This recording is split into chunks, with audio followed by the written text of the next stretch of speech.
Jananayagan trailer பார்த்தேன், ரொம்ப நல்லா இருக்கு சார். சக்தி பராசக்தி டிஎம்கே ஒரு தீய சக்தி. இப்போ ஓடுற கூட்டம் இல்ல ப்ரோ, ஆள போற கூட்டம், ஆள்ற கூட்டம். சாட்டை எடுத்துட்டு இந்த செகண்ட்லுக்குள்ள அடிக்கிறாரோ அதே மாதிரி படத்தில் அடிக்கிறாரு.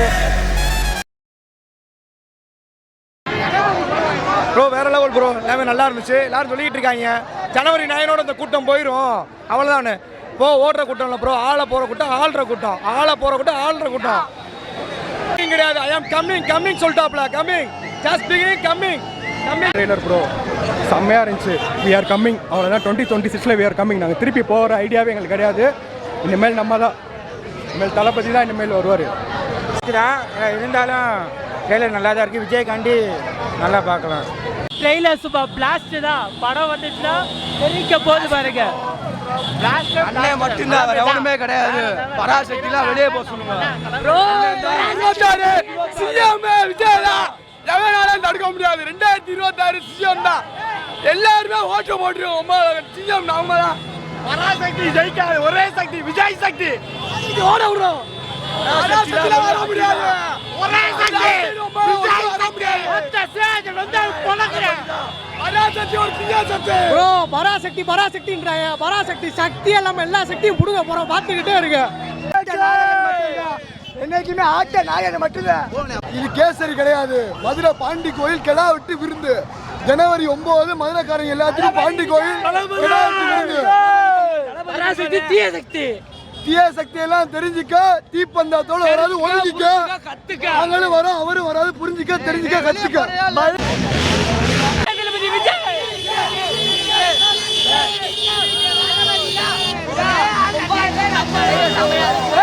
சக்தி பராசக்தி டிஎம்கே ஒரு தீய சக்தி. புதுசா ஒரு கேசரி அம்மா கொடுத்துருக்காங்க, ரொம்பவே நல்லா இருக்கு. என்னைய மட்டும் நல்லா இருந்துச்சு. கண்டிப்பா சிஎம்மாவை எதிர்பார்க்குறேன். சிஎம்மாவும் ஜெயிக்கும் நம்பிக்கை. வேற மாதிரி ப்ரோ, வேற மாதிரி. ஜனவரி 9 வெயிட்டிங். நம்ம ட்ரெய்லர் தான் தலைவா. நம்ம என்ன படமாக இருந்தாலும் ரீமேக்காக இருந்தாலும் சரி, நம்ம தான் பார்க்குறோம். நம்ம தேவை நம்ம கொண்டாடுறோம். கடைசி படத்தை என்ஜாய் பண்ணுறோம். கேசரி நாங்க பொங்கல் நாங்க பொங்கலை கிண்டல எல்லாமே நல்ல பெரிய மட்டன் பிரியாணி மாதிரி கிண்டி வச்சிருக்காங்க. படம் தரமா இருந்திருக்கு தலைவா, ரொம்ப தரமா இருந்திருக்கு. கண்டிப்பா பராசக்தி தூள் சக்தி தான் ஆகும். ஜனநாயகத்தில் எப்பயுமே ஜெயிக்கும் தலைவா, அவ்வளோ நட்டு. தளபதி தான். 2026 நம்ம தான். கலெக்ஷனும் நம்ம தான், எலெக்ஷனும் நம்ம தான். கான்ஃபிடென்ட்டா இருங்க, நல்லதே நடக்கும், வெற்றி நிச்சயம். ஜனவரி 9 FDSல பார்ப்போம். நம்ம தான், அம்பிட்டுதான். 2026 நம்ம தான், வெற்றி நிச்சயம். கான்ஃபிடென்ட்டா இருங்க, நல்லதே நடக்கும். நன்றி வணக்கம். ஜனவரி 9 சந்திக்கும் வரை நன்றி வணக்கம். சொல்லும் அச்சினோத்து கொளுத்திட்டாரு. ட்ரீசர் எப்படி இருக்கு, ஐயோ முடியல. விஜய் நடந்து வந்ததுக்கே உள்ள அப்படி கத்துறாங்க. ஜனவரி 9 இருக்கு. இன்னைக்கே உள்ள வெடி போட்டு என்னென்னமோ பண்ணாங்க. அன்னைக்கு பாருங்க என்னென்ன ஆக போகுதுன்னு. கொளுத்த போற சம்பவம் தான் அன்னைக்கு. யாரும் சொல்ற அளவுல ஒண்ணும் இல்ல. பைக் சவுண்ட் கொளுத்தி விட்டு போயிட்டே இருப்பாங்க. பைக் கூட 2 மணி கூட இருக்கும். ப்ரோ 2 கூட ப்ரோ, அவ்வளோதான் ப்ரோ. 9 தளபதி பிளாஸ்ட் வெயிட்டிங் இல்ல. I am coming bro. Trailer is coming. 2026 is coming bro. Thalapathy coming 2026. ட்ரெய்லர்ல ஒரு கட் இருக்கு ப்ரோ. அப்படியே நக்கிற மாதிரி தரமா இருக்கு. வேற லெவல் ப்ரோ. பிச்சிட்டா இருக்கு ப்ரோ, வேற லெவல். பிச்சிட்டாப்ல 2026 நம்ம ஜோக்குங்களா போட்டுட்டு இருக்காங்க. அதெல்லாம் கிடையவே கிடையாது. தலைமையெல்லாம் எதுவுமே இதெல்லாம் படமா கிடையவே கிடையாது. ட்ரெய்லருக்கு இவ்வளவு கூட்டம் வருமா சொல்லுங்க? வேற எந்த நடிகருக்கா இவ்வளவு கூட்டம் வருமா? அது ட்ரெய்லருக்கு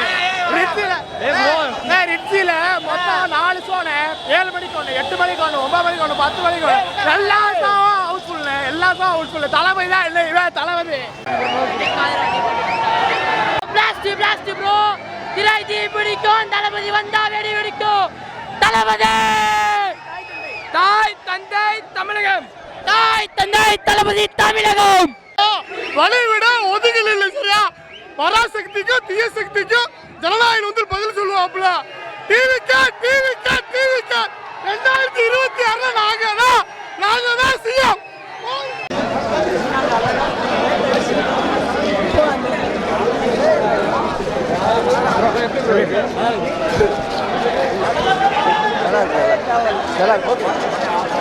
எங்களால் ஏற்றுக்க முடியல. அதை தாண்டி படத்தை பற்றியோ ட்ரெய்லரை பற்றி எந்த பிரச்சனையும் கிடையாது. ஆனால் தளபதி படத்தை மட்டும் எங்களால் ஏற்றுக்கவே முடியல. ஐ எம் வெயிட்டிங் விஜய் சொல்லிட்டாரு. படத்துக்கு தரமாக வெயிட் பண்ணிகிட்டு இருக்கோம். பாட்டும் மிரட்டிட்டாங்க. ட்ரெய்லர் வேறு மாதிரி இருக்குது, சொல்கிறதுக்கு எதுவுமே கிடையாதுண்ணே. அடுத்து எலெக்ஷனு சொல்கிறதுக்கு வார்த்தையே இல்லை. வாகை சூடும், வரலாறு படைப்போம். எலெக்ஷனை நம்ம தான், படத்தோட கலெக்ஷனை நம்ம தான். நன்றி, வணக்கம். ரொம்ப நல்லா இருந்துச்சு. ரொம்ப ஆர்வலாக காத்துக்கிட்டு இருக்கோம். 9ஆம் தேதி பார்ப்போம். டெய்லர் சூப்பராக அரட்டி விட்டுருக்காப்புல, கொஞ்சம் அரசியல் இது பக்காவாக கிளப்பி விட்டுருக்காப்புல. 2026 தளபதி தான் முதலமைச்சர். ட்ரெய்லர் மிரட்டி விட்டாங்க ப்ரோ. தளபதி ஃபேன்ஸுக்கே செஞ்ச மாதிரி இருந்துச்சு. எந்த ஒரு எக்ஸ்பெக்டேஷன் இல்லாமல் பார்த்தீங்கன்னா படம் மிரட்டி விட்டாங்க ப்ரோ. கொடூரமாக இருக்கு ப்ரோ படம். வந்து சூப்பராக இருந்துச்சு. இதெல்லாம் விஜய் அண்ணனை எப்படி நாங்கள் பார்க்கணுன்னு ஆசைப்பட்டோமோ, ஒரு கடைசி படம். ரொம்ப வருத்தமாக இருந்தாலும் அவர் அதெல்லாம் விட்டுட்டு ஒரு நல்ல விஷயம் பண்ணுற வந்திருக்காரு. என்ன அரசியலில் எப்படி இந்த அரசியல்வாதிகளாம் இருந்துட்டு சாட்டை எடுத்துகிட்டு இந்த செகண்ட் லுக்கில் அடிக்கிறாரோ அதே மாதிரி படத்தில் அடிக்கிறாரு. அதே மாதிரி மார்ச்சில் எலெக்ஷனில் அடிப்பார். சும்மா நான் திரும்ப சொல்லிக்கிட்டே இருக்கேன். அவரோட பவர் என்ன, வேல்யூ என்னன்னு தெரியாமல் சும்மா ஏதாவது சின்ன பிராண்டிங் பண்ணிக்கிட்டு கிறுக்குத்தனம் பண்ணிக்கிட்டு இருக்கீங்க. சரிங்களா, பொறுத்திருந்து பாருங்கள். நானும் வெயிட் பண்ணுறேன், நீங்களும் எலெக்ஷனில் வெயிட் பண்ணுங்கள். இருக்கு சாட்டையை வச்சு அடிக்கிறாரு. டிஎம்கே என்டிகே எல்லாத்தையும் அடி வெளுக்கிறாரு. நீங்கள் நியாயமாக அரசியல் பண்ணுங்க, மக்கள் உங்களுக்கு ஜெயிக்க வைக்க போகிறாங்க. நீங்கள் பண்ணி குத்தி எல்லோரும் வயிற்றில் அடிச்சிட்டு இருக்காங்க. அதனால தான் நாங்களே இப்போ வெளியே வரோம். இல்லைன்னா அவர் பாட்டுக்கு இன்னும் படம் நடிச்சிட்டு 200 கோடி 300 கோடின்னு சம்பளம் வாங்கிட்டு போய்கிட்டே இருப்பாப்புல. சரியா, அரசியலும் இருக்குது, எல்லா கருத்து நம்ம ஆனால் பொதுவாகவே விஜயண்ணன் படத்தில் எப்போவுமே ஒரு பொது கருத்து இருக்கும். நீங்கள் என்ன பெண்களுக்கு மட்டும் இல்லைங்க, எல்லாத்துக்குமே முக்கியத்துவம் கொடுக்காருங்க. குட் டச் பேட் டச்சு பற்றிலாம் ஒன்றும் இல்லை. கத்தில் ஒன்றும் கேட்கல. ஏன்னா அவன் கடைசி படம்னு சொல்லிட்டு ஒவ்வொருத்தையும் ஒவ்வொரு மாதிரி மேடாக இருக்கேன். நானே கிறுக்குத்தனம் பண்ணிவிட்டு இப்போ வந்து உங்கள்கிட்ட அப்படி என்னத்தையோ பேசிக்கிட்டு இருக்கேன். அவ்வளோதான். எல்லோரும் பொறுத்திருந்து பாருங்கள். அதே மாதிரி திரும்ப சொல்லிக்கிட்டே இருக்கேன். இந்த ரோஸ்ட் பிரதர்ஸு, சாட்டை துரைமுருகன், இந்த சின்ன பசங்களாம் நீ யூடியூப் சேனல் ஆரம்பிச்சியா, அதில் வந்து ஏதாவது காசு சம்பாரிச்சியா, போய்கிட்டே இரு. எங்கள் அண்ணனை பற்றி பேசாதான் உனக்கு அடி பலமாக இருக்கும். அவ்வளோதான் சொல்லுவேன். நன்றி, வணக்கம். ட்ரைலரு பகவந்த் கேசரி தான் சொன்னாங்க. ஆனால் ஃப்ரேம் இப்போ பார்க்கும்போது பகவந்த் கேசரி மாதிரியே இல்லை. முதல்ல அந்த படம் கூட நல்ல படம் தான், அதுக்கு தேசிய விருதே கொடுத்துருக்காங்க. பாலையா நடித்த படம் தான். ஆனால் அவங்க நீங்கள் நிறைய பேர் அசெப்ட் பண்ணுறதுக்கு எதுக்குன்னா அது பாலையா, அவர் ஒரு மாஸ் ஹீரோ. அதே கான்செப்டை நம்ம மாஸ் ஹீரோ பண்ணும்போது ஆனால் அதில் நிறைய மெசேஜ் இருக்குது. பொம்பளைங்களோட பாதுகாப்பு, அதுக்கப்புறம் நிறைய அரசியல் கருத்துக்கள் நிறைஞ்ச ஒரு படம். அது அண்ணனே எடுத்து அரசியல் வரப்போகிறனால இந்த நம் நாடுன்னு ஒரு படம் எம்ஜிஆருக்கு எப்படி இருந்துச்சோ அதை வச்சு அவர் நம்மளுக்கு அரசியல் செல்வாக்கு மக்கள்கிட்ட வரவேற்பு இருக்கான்னு பார்க்குறதுக்காண்டி அது எடுத்தாப்புல. அதே மாதிரி அண்ணே ஜனநாயகன் இந்த படத்துக்கு அவர் எடுத்திருக்காப்புல.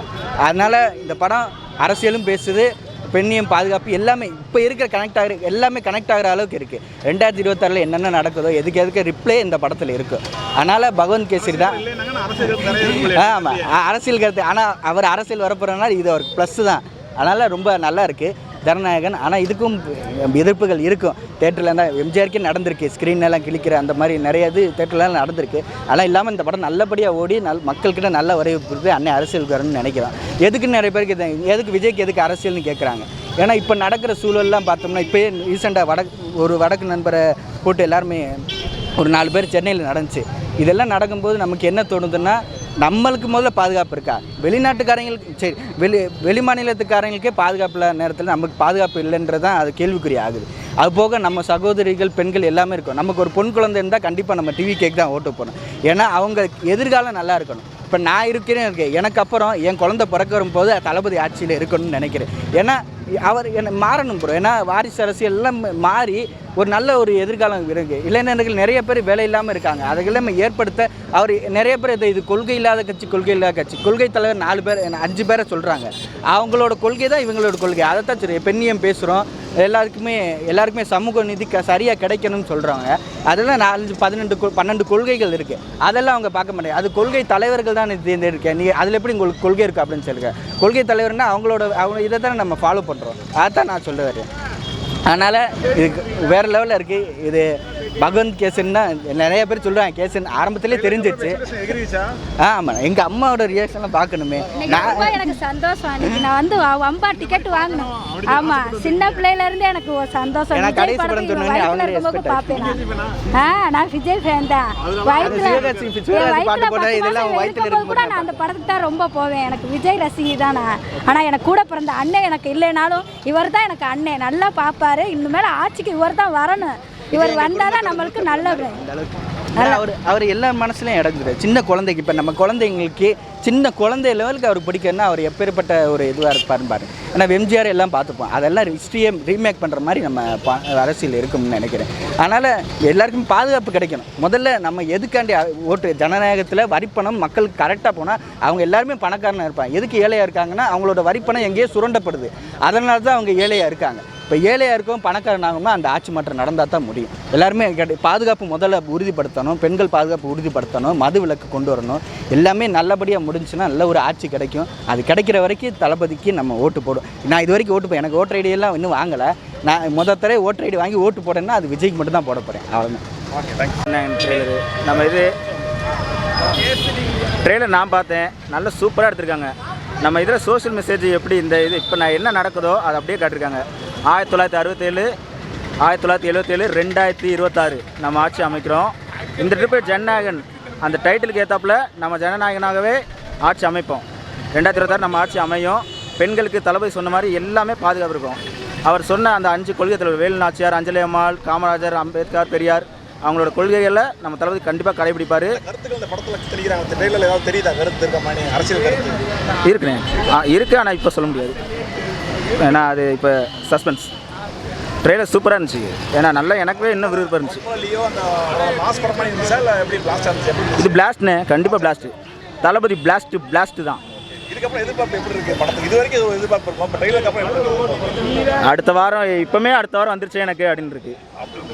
அடுத்த வாரம் இன்னைக்கு சனிக்கிழமையா, இன்னைக்கு சாட்டர்டே, எப்படா ஃப்ரைடே வரும் அப்படின்னு இருக்கு. அப்படியே நரம்பெல்லாம் துடிச்சு தளபதிக்காண்டி இன்னும் நான் எத்தனை நாள் பார்ப்போம். வேற லெவல் ஹைப் ஏற்றிருக்கு. இனி இப்போ இப்படியே என்னண்ணே வேறு எதனாலுன்னு ஜனநாயகன் பொறுத்த வரைக்குமே கண்டிப்பாக படம் பிளாஸ்ட் தான். நெக்ஸ்ட்டு 1000 கோடி சொல்லுவாங்க, 1000 கோடி அடிக்குமா அடிக்காதுன்னு. கண்டிப்பாக ஜனநாயகன் அடிக்கும். 2026 கண்டிப்பாக நம்மளோட ஆட்சி தான். 2026 நமக்குரியது தான். படமும் சரி அரசியலும் சரி நம்ம தான் ஆட்சி அமைப்போம், நம்ம தான் வின் பண்ணுவோம். இப்போ ஒருத்தர் பேசிட்டு போனார் படம் ஃப்ளாப் ஆகும்னு. அவர் பார்க்கவே இல்லை, அவர் பெருசாக பார்த்து போகிறோம். ஒரு படம் பார்த்தா தான் தெரியுது என்ன கான்செப்ட்டு, என்னடா நல்லா இருக்கா நல்லா இல்லையாண்டு. விஜய் கடைசி படம், இதுக்கே ட்ரெய்லர் பார்த்துட்டு நல்லா இல்லைன்றாப்புல. இது என்னங்க இது, நியாயமே இல்லை. எல்லாருமே படம் பார்க்கணும், விஜய் கடைசி படம் அது. எல்லோரும் வாங்க ஃபேமிலி வந்து என்ஜாய் பண்ணிட்டு போங்க.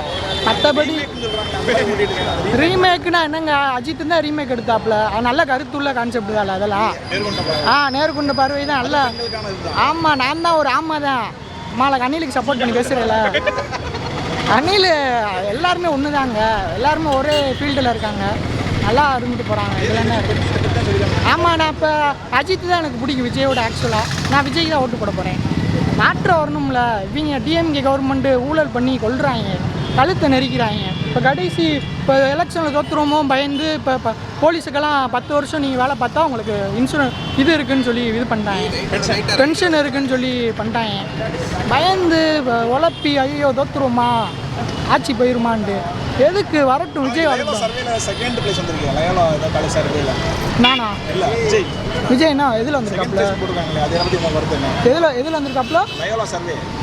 எதில்? அது என்னன்னு தெரியல, அது நம்மளுக்கு தெரியாதுல்ல.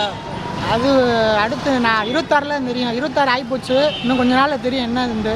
எல்லாருமே ஆனால் விஜய்க்கு ஓட்டு போடுங்க. ஏன்னா மாறணும். இந்த ரோடெல்லாம் வந்து குண்டும் குழியுமாக இருக்குது. கவர்மெண்ட் ஊழல் பண்ணி எல்லாருமே ஊழல்வாதியாக இருக்காங்க. எல்லா அரசியல்வாதி டிஎம்கேல வந்து எல்லா அமைச்சர், எல்லா எம்பி எல்லாருமே காசு துரண்டி தின்னதான் பார்க்குறாங்க, தவிர மக்களுக்கு கொடுப்போம்னா ஒரு மனசே கிடையாது. இவர் வந்து விஜய் வந்து அவர் மேம்பட்ட முறையில் அவர் தனியாக சுயமாக உழைச்சி வந்து அவர் காசில் முன்னேறி வந்திருக்காப்புல. அவர் வந்து காசு சொரணுன்னு நினைக்க மாட்டாங்க. அவன் கூட இருக்கிறவங்க லைட்டாக சொன்னி தின்னுவாங்க, ஆனால் இவங்கள மாதிரி தின்ன மாட்டாங்க, ஏதோ பண்ணுவாங்க. அதுக்காச்சும் ஓட்டு போடுங்க, மாற்றம் வரட்டும், அவ்வளோதான். இல்லாட்டி இவருக்கு போடுங்க, மோடிஜிக்கு போடுங்க. அவர் பாவம், அவர் நல்லா உழைக்கிறாப்புல, அவ்வளோதான். ஜனநாயகன் ட்ரெய்லர் பார்த்தேன், ரொம்ப நல்லா இருக்குது சார். அது போலீஸ் கட்ட பெண்களை வந்து நல்லா ஊக்கப்படுத்துகிற மாதிரி இருந்துச்சு. ஸோ தளபதி சாருக்கு வந்து பார்த்திங்கன்னா அவரோட மதுரை வந்து தளபதி சாரோட கோட்டையில் வந்து நிறைய இளைஞர்களும் ரொம்ப ஆர்வத்தோட ஜனநாயகனோட ட்ரெய்லர் பார்க்க வந்திருந்தாங்க. ட்ரெய்லர் ரொம்ப பிரமாதமாக அருமையாக இருந்துச்சு. இது பயங்கரமான ஒரு வெற்றி, மாபெரும் வெற்றியை வந்து தளபதி சாருக்கு கொடுக்கும், விஜய் சாருக்கு கொடுக்கும் அப்படின்றத எதிர்பார்க்குறேன் சார். ரொம்ப பிரமாதமாக இருந்துச்சு சார், ரொம்ப பிரமாதமாக இருந்துச்சு. ட்ரெய்லரே இப்படின்னா படம் வந்துச்சுன்னா அது எந்த லெவல் போகுன்னு தெரியல.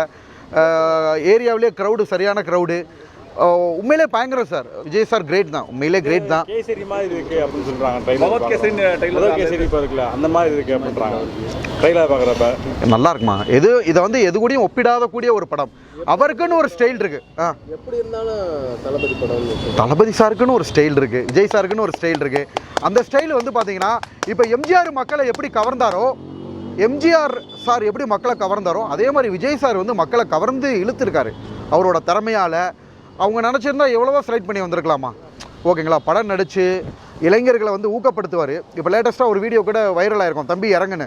எப்பயுமே பார்த்துருக்கேன் மீடியா எந்த ஒரு மேடைகளையும் அசம்பாவிதம் நடக்கக்கூடாதுன்றல விஜய் சார் ரொம்ப கண்ணு கருத்துமாக இருப்பார். ஒரு டிசிப்ளினான ஒரு மேன் வைங்களே. விஜய் சாரை பொறுத்த வரைக்கும் டிசிப்ளினான மேனு. அவங்களோட ரசிகர்களை வந்து பார்த்திங்கன்னா எப்பயுமே நல்வழிப்படுத்துவாரே தவிர இந்த மாதிரி ஏறுறது குதிக்கிறது பண்ணுறதை வந்து எப்பயுமே பொறுமையாக நின்று இளைஞர்களுக்கு அட்வைஸ் பண்ணிட்டு போவார். இதிலலாம் நான் ரொம்ப கவர்ந்து இழுத்த ஒரு விஷயங்கள்மா. ஜனநாயகன் வந்து பயங்கர வெற்றி படமாக அமையும். ட்ரெய்லரே உண்மையிலே ரொம்ப பயங்கரமாக தான் இருந்துச்சு. எஸ்பெஷலி பெண்களுக்கு ஊக்கம் கொடுக்குற மாதிரி இருக்குது பாருங்கள். பெண்களுக்கு ஊக்கம் கொடுக்குற மாதிரி இருந்துச்சு. இளைஞரோட பட்டாளத்தை பார்த்தா அதான் சொல்ல வரேங்க. இது வந்து ஒரு யுகத்துக்கு ஒரு ஆள் தான் அப்படி கிடைக்கும். எம்ஜிஆர் சாருக்கு ஒரு கூட்டம் இருந்துச்சு இல்லையா, ரசிகர் கூட்டம், எதை பண்ணாலும் ரசிக்க ஆரம்பிப்பாங்க. அதே மாதிரி விஜய் சாருக்கு வந்து இளைஞர்களோட பட்டாளம் வந்து ஒரு பெரிய ஆர்மி மாதிரி இருக்குது. இதை பார்த்து வந்து வியக்காத நபர்களே கிடையாது. ஜனநாயகன் தான், சொல்கிறதுக்கு வார்த்தையே இல்லை சார். அரசியல் அப்படின்னு இல்லை, ஏன்னா ஒரு பொதுவான மனிதனாக இருக்கும். பொதுவாக வந்து விஜய் சாரை ரொம்ப பிடிக்கும் சார். சார் உண்மையை சொல்லப்போனால் நான் காலேஜில் படிக்கிற காலங்கள்லாம் யாரெல்லாம் விஜய் ரசிகர்னு சொன்னால் சார் நான் மனசு திறந்து சொல்கிறேன், 50 பேர்னா 45 பேர் தூங்கி நிற்பாங்க. ஓகேங்களா, அப்போ ரொம்ப ஆச்சரியமாக இருக்கும். மற்றவங்களுக்குலாம் ஃபேன்ஸு கம்மியாக இருப்பாங்க. ஒரு ஃபேன் பேஸ் அப்படின்னு பார்த்தீங்கன்னா எப்படி இந்த லெவல் இவர் ஸ்ட்ராங்காக, வீட்டில் 5 பேர் இருந்தாங்கன்னா 3 பேர் ஒரு தீவிரமான விஜய் ரசிகராக இருப்பாங்க. இது உண்மையிலேயே வந்து பார்த்திங்கன்னா விஜய் சாருக்கு கிடைச்ச ஒரு பெரிய வெற்றி. அரசியலுக்கு அப்பாற்பட்டு விஜய் சார் வந்து ஒரு நல்ல மனிதர் சார். நல்ல மனிதர், ஒரு அமைதியானவர், ஒரு சமுதாய பற்று கொண்டவர், சுயநலம் இல்லாத ஒரு நபர், ரொம்ப ஒரு டீசெண்டான நபர்னு வைங்களே. ஒரு ஹெட்வைட்டு, ஒரு தலைக்கணம் இல்லாத ஒரு நபர் சார். அதனால் அவரோட நல்ல மனசுக்கே இந்த திரைப்படம் வந்து பயங்கரமான வெற்றி அடையும். சார் பிக் பாஸ்னா இப்போ எனக்கு ரொம்ப மனசு கஷ்டமா இருக்கு. இன்னைக்கு நம்ம ஆமாம் சார், சிஸ்டர் பார்வதிக்கு வந்து ரெட் கார்டு கொடுத்துருக்காங்க. ஆமாம், பார்வதி கமருதீனுக்கு ரெட் கார்டு. இல்லை சார், நல்ல பொண்ணு சார். பார்வதி வந்து பார்த்தீங்கன்னா நல்ல பார்வதி வந்து பார்த்தீங்கன்னா நம்ம மதுரையை சேர்ந்த ஒரு பெண். அதுவும் இல்லை டீசெண்டான. நேற்று ரெட் கார்டு நடந்த ஒரு விஷயத்த சொல்கிறேங்கன்னு. என்ன நடந்ததுன்னா, சாண்ட்ரா அக்கா வந்து உள்ளுக்குள்ளே வந்து அவங்கள வந்து கோபத்தை தூண்டுறாங்கம்மா. பார்வதி யார் கோபத்தை தூண்டினாலும் ஒரு லெவலோட சார் கேமில் வந்து மாற்றி தள்ளி விட்றது இயல்பு. ஓகேங்களா, உள்ளே நடக்கிற கேமில் இதே துஷாரை வந்து கானா வினோத் கேம் நடக்கிறப்ப தள்ளி விட்டார். ஓகேங்களா, இதே பார்வதியை வந்து பார்த்தீங்கன்னா கேம் நடந்துக்கிட்டு இருக்கப்ப சபரிக்கு அவங்களுக்கும் தள்ளுமுள்ளு நடந்துச்சு. இது எல்லாமே கேம். அப்படி இருக்கிறப்ப வந்து பார்த்தீங்கன்னா இது வந்து ஒரு கேமாக தான் பார்க்குறோம். அவங்களுமே சாண்ட்ரா அக்காவுமே நிறைய வார்த்தைகள் ஒரு காலத்தில் பார்வதியை வந்து பயன்படுத்திக்கிட்டாங்க. நாங்கள் உள்ளுக்குள்ளே இருக்கிறப்பயுமே பார்வதியை வந்து சாண்ட்ரா அக்கா பயன்படுத்திட்டு கடைசியில் முதுகில் குத்திருக்காங்கன்னு தான் நான் சொல்லுவேன். ஓகேங்களா, ஏன்னா எதுக்கெடுத்தாலும் அழுகிறது, கீழே தள்ளி விட்ட உடனே வலிப்பு வரும். ஆனால் அதுதான் டாக்டராக வந்து எனக்கு அதில் நம்பிக்கை கிடையாது. ஏன்னா ஸ்ட்ராங்காக கேம் விளாடுறாங்க, ஓடுறாங்க, ஆடுறாங்க, பாடுறாங்க சாண்ட்ரா அக்கா. ஆமாம், கீழே அதாவது காலில் இருந்து கீழே விழுந்த உடனே ஃபிட்ஸு வருது, வலிப்பு வருது அப்படின்னா அதில் எனக்கு கொஞ்சம் கூட உடன்பாடு இல்லை. அதே மாதிரி கனி அக்கா இருக்காங்க இல்லையா, கனித்திரு வந்து எவிக்ட் ஆனாங்க. ஓகேவா, கனித்திரு எவிக்ட் ஆன உடனே அவங்களுக்கு சந்தோஷம் தான். பட் அன்றைக்கே அழுதுருக்காங்க. கனியை எவிக்ட் பண்ணி விடணுன்றதில் அவங்க தீவிரமாக இருந்தாங்க. கனித்திரு அக்காவை வந்து அவங்க சாண்ட்ரா அக்காவுக்கு சுத்தமாக பிடிக்காது. அப்போ என்னன்னா இதை வந்து பார்த்திங்கன்னா அவங்க வந்து உள்ளுக்குள்ளே ஓவராக நாடகம் ஆடுறாங்கன்னு தான் நான் சொல்லுவேன். ஓகேங்களா, ஸோ அவங்களும் நாடகம் ஆடுறாங்க. அவங்க வீட்டுக்காரருமே உள்ளே யாராவது எங்கள் கூட சண்டைக்கு வந்தீங்கன்னா அவங்களை கிழிச்சிருவேன். பிரஜோனனாவை பார்த்தீங்களா, கொஞ்சம் கூட அவருமே ஒரு நாகரிகம் இல்லாமல் பண்ணிக்கிட்டு இருக்காரு.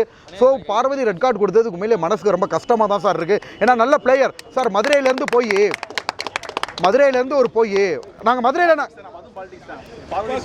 பாலிடிக்ஸ்லாம் சொல்ல முடியல சார். பாலிடிக்ஸ்னு சொல்ல முடியாது. எனக்கு என்ன சந்தோஷம்னா மதுரை மண்ணிலேருந்து நாங்கள் 2 பேர் போயிருக்கோம். அந்த பேசுவோம் பிக் பாஸ் ரெண்டும் கலந்து பேசுகிறப்ப நல்லா இருக்கும்.